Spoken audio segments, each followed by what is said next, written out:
Selamat pagi Bapak Ibu Jemaat yang terkasih dalam Tuhan kita Yesus Kristus. Kita kembali lagi dalam renungan di pagi hari ini. Dan memulai renungan kita pada pagi hari ini, mari kita bersama bersatu di dalam doa, kita berdoa. Bapa yang baik, Bapa yang bertata dalam kerajaan surga, mari kami datang kepadamu. Kami bersyukur dan bersatu hati untuk memuji memuliakan nama-Mu. Dan juga pada kesempatan di pagi hari ini kami akan mendengarkan dan juga merenungkan akan kebenaran firman-Mu. Berkati Tuhan setiap kami, agar apa yang boleh kami baca dan renungkan bersama dapat kami lakukan dalam setiap langkah kehidupan beriman kami. Sabdalah Tuhan kepada setiap kami, karena kami anak-anak-Mu sudah sedia untuk mendengarkannya. Demi Kristus Yesus, Tuhan yang ada juru selamat kami yang hidup, kami berdoa dan bersyukur. Amin. Ya, Bapak Ibu Jemaat yang terkasih, bacaan Alkitab kita pada pagi hari ini diambil dari kitab Imamat, pasalnya yang ke-25, ayat yang ke-14, yang menyatakan, apabila kamu menjual sesuatu kepada sesamamu atau membeli daripadanya, janganlah kamu merugikan satu sama lain. Apabila engkau membeli dari sesamamu, haruslah menurut jumlah tahun sesudah tahun Yobel. Dan apabila ia menjual kepadamu, haruslah menurut jumlah tahun panen. Makin besar jumlah tahun itu, makin besarlah pembeliannya. Dan makin kecil jumlah tahun itu, maka kecillah pembeliannya.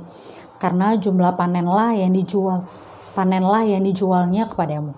Janganlah kamu merugikan satu sama lain, tetapi engkau harus takut akan Allahmu, sebab akulah Tuhan Allahmu.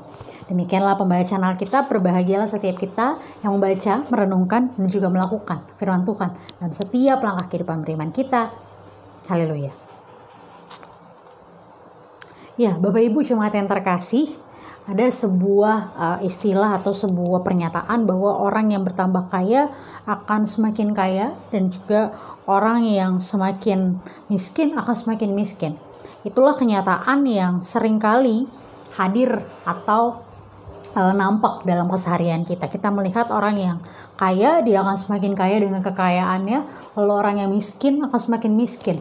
Apalagi ditambah dengan pandemi saat ini. Dengan begitu banyak kesulitan, kerumitan dalam kehidupan ini, ada begitu banyak orang yang seringkali mengambil keuntungan bagi kesulitan orang lain, sehingga mengakibatkan orang yang kaya akan semakin kaya dan miskin akan semakin miskin. Nah, Ibu Bapak Saudara yang terkasih, hal ini juga mau diingatkan bahwa ketika kita hadir di tengah-tengah dunia ini, maka hendaklah kita tidak merugikan orang lain, seperti apa yang diingatkan dalam firman Tuhan pada pagi hari ini, bahwa apabila kamu menjual sesuatu kepada sesamamu atau membeli daripadanya, janganlah kamu merugikan satu dengan yang lain. Jadi ayat ini mau menegaskan atau mengingatkan setiap kita bahwa ketika kita melakukan sesuatu, ingatlah bahwa sesuatu tersebut bukan hanya untuk diri kita, tapi juga untuk kepentingan orang banyak, kepentingan sesama kita. Dan oleh sebab itulah kita mau diajak dan diingatkan untuk tidak hanya memikirkan diri kita sendiri. Jadi kenyataan orang yang semakin kaya akan semakin kaya dan miskin akan semakin miskin tidak lagi menjadi pemandangan atau sebuah kenyataan yang terjadi kini. Tapi seperti apa yang dituliskan dalam tulisan Paulus, hendaklah yang kuat menanggung yang lemah. Dan dari situlah tercipta sebuah keseimbangan.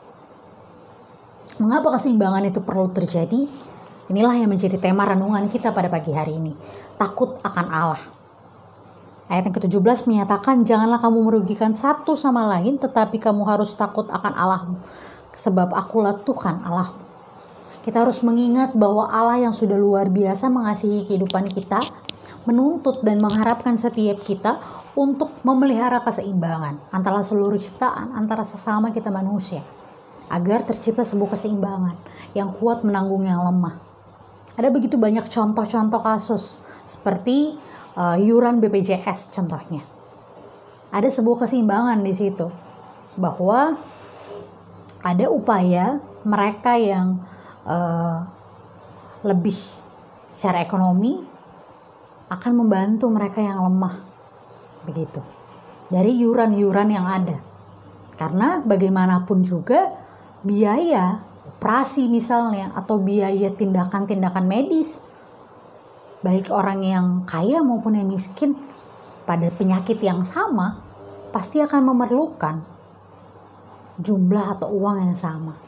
Tapi lewat adanya BPJS, adanya asuransi kesehatan yang dilayangkan oleh pemerintah, maka tercipta sebuah keseimbangan bahwa mereka yang miskin, bahwa mereka yang kaya, mereka yang menengah punya kesempatan yang sama untuk dirawat, punya kesempatan yang sama untuk mendapatkan akses kesehatan, punya kesempatan yang sama untuk dirawat pada saat mereka sakit.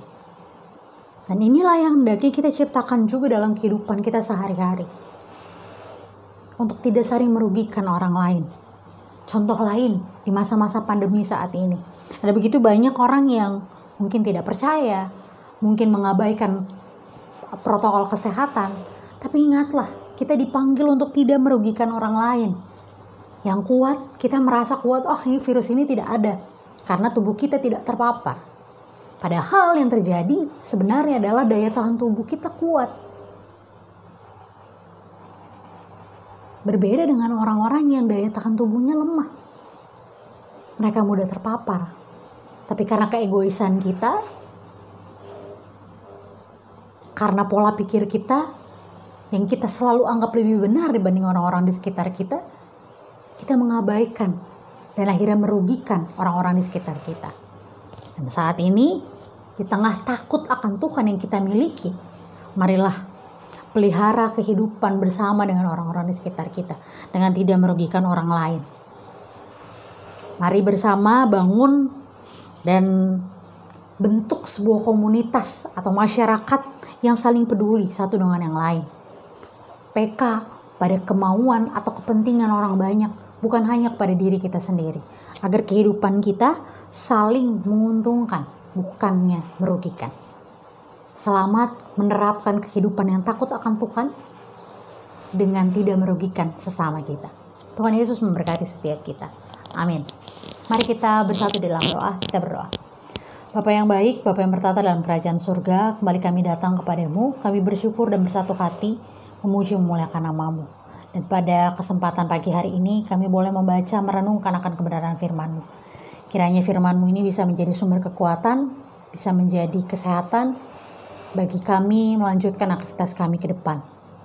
Kami boleh saling mendukung satu dengan yang lain, menopang yang lemah, dan juga saling menjaga dan tidak merugikan orang-orang di sekitar kami. Terima kasih Tuhan untuk firman-Mu. Ini doa, ini syukur kami. Berkati aktivitas kami sepanjang hari ini. Demi Kristus Yesus, Tuhan yang ada juru selamat kami yang hidup, kami berdoa dan bersyukur. Amin.